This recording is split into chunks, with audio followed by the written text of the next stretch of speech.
Daily Mail says Alex Jones is worth $270 million. Forensic accountant tells court true worth of InfoWars founder. I'm wondering how much of this is just bluster nonsense, and they're saying this so that they can rip just gut the company.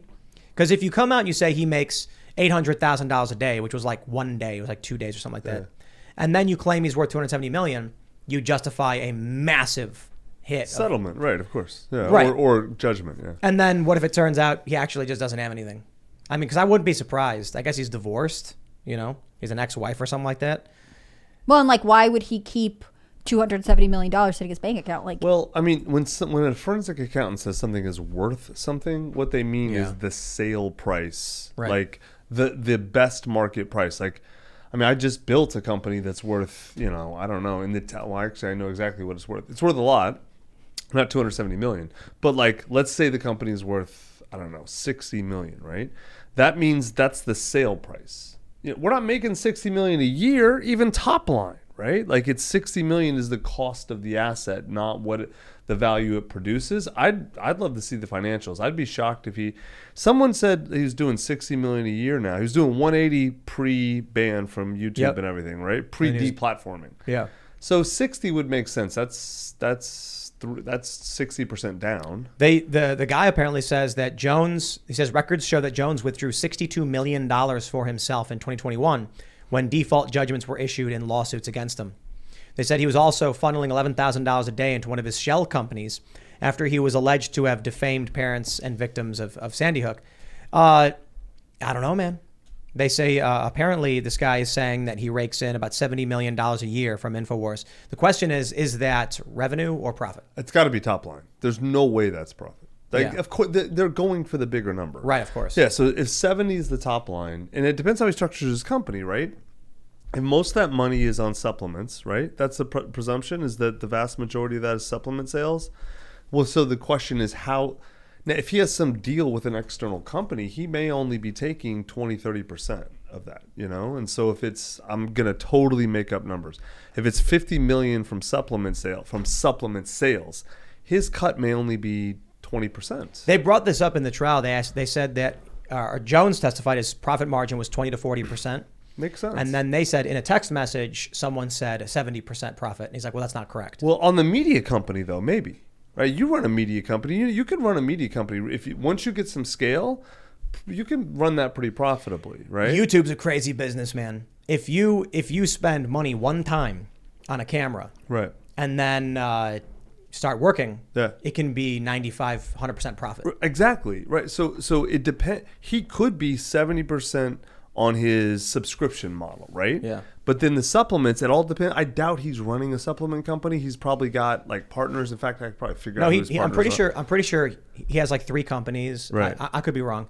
And one of them does supplements, right, and then he contracts them. Yeah, and that's other people who do the fulfillment and everything, I'm sure. Oh, yeah, he doesn't. Yeah, he said that the stuff he gets is the same stuff as GNC and Whole Foods, right, or something. Exactly. Like that. So he's probably making. It's almost like an affiliate deal. Right. So he's probably making 20% on that. So you look at a blended average, I could totally see it 25, 30% on the whole company, 70 on media. When the news came out, I got a whole bunch of messages and people tweeting at me being like, Alex Jones, $200,000 to $800,000 per day. Yeah. People just sent me a message being like $160 million. Just the dude is making an insane amount of money. But here's what I think. If it's true, my question is, why wouldn't he be spending it on crazier things? He has a nice house in Austin. I know that it's expensive. Yeah, but I mean, if you're making that much money, if he really took $62 million for himself, I mean, there's a certain point. There's you can buy anything, I mean, he could buy stuff, or we've already said he has 2 children. He can use it to create generational wealth. I mean, theoretically, if he managed it correctly, they could really support generations to come. I'm just saying, if it's true that he made that much money, where's the shenanigans from Alex Jones, we put a 96-foot billboard of our rooster Roberto Jr. up in Times Square. And they banned James Lindsay, so I'm like, do I got to put up a James Lindsay billboard? That's my thing now. I think so. So we're gonna look into it, because I'll totally do it. And we don't make nearly that much money. We have enough to do these funny things with. Yeah, but dude, that's not who Alex is. And it's not who anybody is. That's the problem. Just you, Tim. There's some people. Yeah, just me, I guess. There's some. Well, but Where's Elon to just like, I'm gonna buy every billboard in Times Square and put a picture. You of want me. the real answer on why? I'll tell you. This is gonna sound super weird because like when I first started writing and I was like the OG on the internet and I was making a little bit of money. I was just making no money. And like a lot to me was like, oh, dude, I made 10 grand this month. I'm like, this is amazing. Like, this is more than I could ever spend. That's when I was single and all, you know. And so like I did like dumbass shit with my money too. Here's what happens though, man. As you like, I'm 46 now. I was 26 when I started writing. As you as you accrue wealth and power and relationships, the more time you spend doing dumbass shit that draws attention to yourself, unless that's your business model, the weaker it gets. Real power wants to be invisible, right? And real wealth wants to be unseen. You know, like I have a decent ranch in Dripping Springs, like 50 acres. You know, it's fine, right? One of my good friends has a 350 acre ranch on Barton Creek. Dude, this ranch was so expensive. It's so nice. And if you saw the gate to it, you would think like it was some ramshackle like meth lab like around here. Like you would never. He doesn't want anyone to know that he has this insane ranch with like that's God. I mean, like he doesn't want. I've found it's happened to me too. Right. I've gotten more experience or more conservative and less like, oh, let's do cool, ridiculous stuff just because as I've gotten older and richer. But it's I get that for sure. But the question is like, Alex Jones is the culture warrior. Yeah, but but what he cares about, right? Like, you know Alex pretty well. I think he's one of those dudes. I think he actually believes he's doing the right thing, and he actually cares about truth. And the dude's been ringing the Epstein bell for 15 years. I agree, which is why I'm like, if he actually had this money, wouldn't he be doing substantially more to push this stuff? See, this is what I don't get. And look, it really does come down to my personal worldview versus what other people think or see, right? It's just that simple. Some people make $62 million and then they're like, better put that in my trust for my kids or something like that. Yeah. Me, I'm like, we got Michael Malice, Luke Rudkowski up on billboards in Times Square because they've been on this show. I respect them, but I also think it's important to have their presence be expanded. And I got to tell you, one of the things I'm most excited for was that we got Luke Rudkowski. Do you know Luke of We Are Change? I'm most excited about getting him up in Times Square on multiple billboards because he's the guy who only a couple of years ago like walks up to Donald Rumsfeld and starts questioning him. One of the few people who's gotten in the face of these CEOs and these big corporations. Right. And I was like, it's going to be the funniest thing in the world when his face is looking down on Times Square. And then this guy who actually had the balls to go and question all these people is going to be, of significant influence. That's what I want to see. It doesn't, it benefits us because it's a Timcast ad. Right, of course. But I'm looking at this like, if we make enough money, how can we have a bigger impact on just making things better? Dude, that's awesome. And I'm with you. I'm just going to, and I'm not arguing this is right. I'm just telling you, because I've seen I know a lot of people who are pretty well known. I've come up with them and I've seen the change in them. When people have something to lose, right? Like, when someone's young and just starting off or just got momentum and you don't have anything to lose, man, it's easy to do risky shit. As you have more people dependent on you, as you accrue more, most people become more risk averse. And quite frankly, like when you start having a lot of money and you're able to turn, let's call it youthful idealism into reality, you start being an actual threat to people in power. Oh, yeah. And then when that lens turns on you, and I've had it turned on me, not quite the way Alex did, but it's a lot, dude. It's a lot. And so, like, again, not saying he should or shouldn't be a certain way. I'm just saying there's a reason that very few people retain their idealism through wealth and power. Yeah. And I'm not trying to single out Alex on this one. There's a ton of wealthy people who speak up and then seemingly don't do all that much. But, there are a lot of people you'd think should do more, but do a lot. I'm not going to name anybody, but they're powerful individuals who fund stuff. Yeah. And then I just, but my question is, we've got cultural problems in this country. Yep. We've got cultural stagnation, cultural decay. We've got a culture war. And that's because there is no forward-facing, no brazen, no adventurous, no heroic, no challenge, no figurative threat no one ruffling the feathers up or anything like that. I think we need to get more people to figuratively throw a pie. That's what I keep saying to people. I'm like, dude, what did you do? How much money did you make this year? And then you bought what? Like you did nothing with it. Mm-hmm. So I don't know, man. That's just me, I guess. I'm with you. I would be happy living in a van down by the river. And everybody knows that's true. And that's why I'm like, okay, let's put up these billboards and just keep doing this crazy stuff. Because I want to see things get better. I want to see a positive impact. I want to see positive cultural change. I don't see a benefit or a point to just having $60 million in a trust sitting somewhere. I totally agree with you. I'm on board. Let me tell you two things. One, I don't mean this in a negative way. I've seen it happen to me. Just wait until you have a wife and kids and you have like real money, and that'll happen soon enough. It might take 10 years or whatever, but like it'll happen. But what is real money? I mean, like whatever you consider real money to be, you're like you have that plus a zero. So right? Do you mean like there comes a point where you're like, I thought I was rich, but now, wow. Yeah. But right. No, your views are going. I don't mean this like, oh, you're gonna learn about the real world. No, dude. You might still be super idealistic and doing all kinds of cool stuff. I hope you are. That's awesome.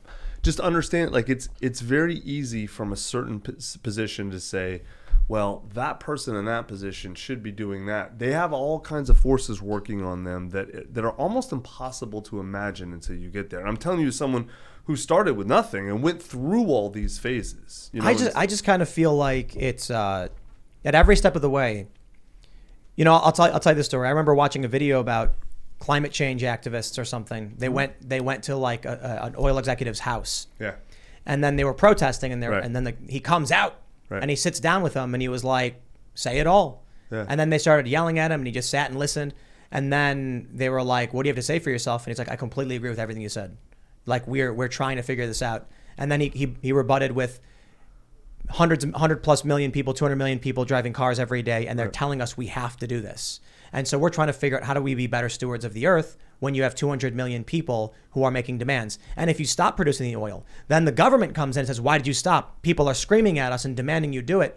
So you can't just, the point was, this dude at the highest level was like supposedly the villain. And he's like, but I agree with you. The problem is the machine is controlling you. So my thing is like, then you got to just one day wake up and be like, I don't care for the machine. So, look, I'm saying. That's easy to say. Yeah, but $60 million? Come on, somebody hold can on. How did you get me defending the machine? I hate them. Like, I am the anti-machine. No, here's the thing. I fundamentally agree with your premises. The one thing I want to go back to what you said before for a second, when you were like, people need to do this and do that. You know why I think so many people are so, what does Malice call it, black-pilled right now? Is because... Well, he says people are... Oh, right. No, he's white-pilled, but right, so many right. other people black. Because I think the old American story broke, right? And whenever it broke and however it broke, it's broken. It's shattered. No one believes it anymore. And no one has replaced that story, right? And so that most people are followers, not good or bad, they just are. And right now, the dominant narrative in America is a very toxic, destructive death cult. Like whatever, CRT or wokeism or that whole conglomeration of narratives are horribly anti-human and depressing and toxic. And there has been no narrative to replace it. And we're not going back to old school American exceptionalism. That's not going to work. That story, right or wrong, it's broken. And no one believes it anymore. So what's the next story? What's going to replace that? I don't have the answer. Yeah, transhumanism. Man, the metaverse, people becoming cyborgs. No. We've already got our phones. Well, look what we're doing now with Elon. zero money. We're displaying to 100 million people. I think your point is simply put. I think most people are looking at the culture right now and thinking, I have nothing in common with these people, right? So I won't do anything for them. What's the point? And so I describe it as like our government, for instance. The Titanic hit the iceberg. They saw it happen. Everyone else is clueless. They were abandoning ship. But they're stealing. They're stealing the silverware. They're stealing as everything they they can as they do it, yes. They got their vests loaded up with silverware, and they're in the lifeboat lowering it down. Just a routine test. Yeah. Just gonna go talk. We'll be right back. And you're like, where are you going with all that really expensive stuff in that boat? Yeah. That's what I see happening in this country. Agreed. But I think that's a good explanation for why we don't see more people. I think a simple explanation for Alex Jones is probably that that's top line. They're claiming he has more money than he really does. Yes. Because Alex, I've seen his tank. I've seen the stuff he does when he drives that armored vehicle around. Yeah. He does spend a lot of money on this stuff. But I'm just wondering, for how many culture warriors there are. I shouldn't say I'm wondering. I get exactly what you're saying. I think most people have a large self-interest and then a smaller altruistic interest. But with no story, a lot of people will put resources behind a great movement. There's no great movement right now. I know a ton of people with like stupid money, private plane, private island money, not like me, like way more than me, and they're all sitting on it because even like people who like want. You know why? They don't know what to do with it. And I don't just mean they don't know how to invest it or they don't know how to make money.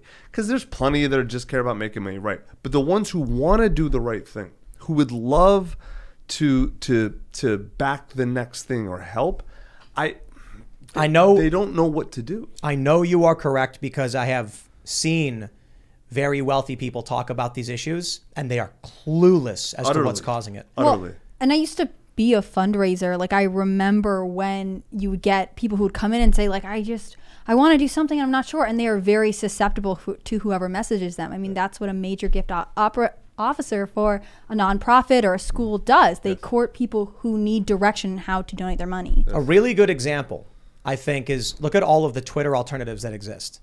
Like, okay, you got Gab, you've got Getter, you've got Truth Social, you've got Parler. This is a really good example of, I think, what the issue is that people are like, hey, Twitter's banning conservatives and people who are challenging the establishment, so let's make a new Twitter. And the actual reality is the technology and the platform is not the problem. The problem is culture, the cultural dominance, and the issue that the people who run these companies like Twitter, they are ideologically driven. 100%. So when you have a group of people who are well off, not particularly ideologically, except that they support free speech, they don't know how to solve the problem. They say, let's make a new Twitter. Congratulations. Nobody uses it. There's already a place people are fighting with each other and arguing. What you need is like an Elon Musk to buy the Twitter. Right. That's a clever move. But what I said to some of these people when I'm sitting in these meetings, I'm like, you guys, you really don't get it. It's a cultural problem. You need someone like Michael Malice. You need a masterful troll to create a cultural shift through a large cultural shock, which is why, I mention my view on things is maybe where I'm getting things wrong is people absolutely are spending money, but they're not addressing the culture problems. No, they're not. They're spending money on technology. They're spending money on new companies or new buildings or things stuff. like that or stuff, but thinking this is a positive move to change things. Yeah. Meanwhile, the culture keeps churning in the woke cult direction. Yes. Yeah. About 2 years ago, 2.5 years ago, I really kind of started to figure this out. And I'll tell you what I'm doing now. And I don't talk about it a whole lot publicly just because I'm kind of at the beginning stages. But I moved to bought a land, moved to a ranch, right? But not just like I'm going to go be a prepper or a homesteader. Like we're definitely homesteading. But I bought in a place that a bunch of other people I knew were there. And then a bunch of other people came. We started our own school. And now, like almost everything I do now is I do one of two things. Either I think very, very locally. Like, where am I buying my stuff, right? Like, where am I getting water, power, food, etc.? Like, who am I buying from, right? Are they in my community? How am I supporting my community? Who am I bringing into my community? How are we connecting? How are we interfacing with each other? Not to like have some island or some cult somewhere. I mean, we live in Texas. We're a town in Texas. There's a bunch, but like, I want to think as much as possible locally. I think that if there's going to be a thread that is a true counterculture thread, it's going to be around, think about how disconnected and detached everyone is from each other. The opposite of that is not just interpersonal. It's as much as possible local. I mean, obviously I can't get my oysters locally. I live in, the desert, but like, as much as I can, I want to interface and know my neighbors and interact with them and buy from them and sell to them and create our own economy. We have our own school. We literally just started a school. We got 80 families and 100 something kids Wow, in that's it, cool. right?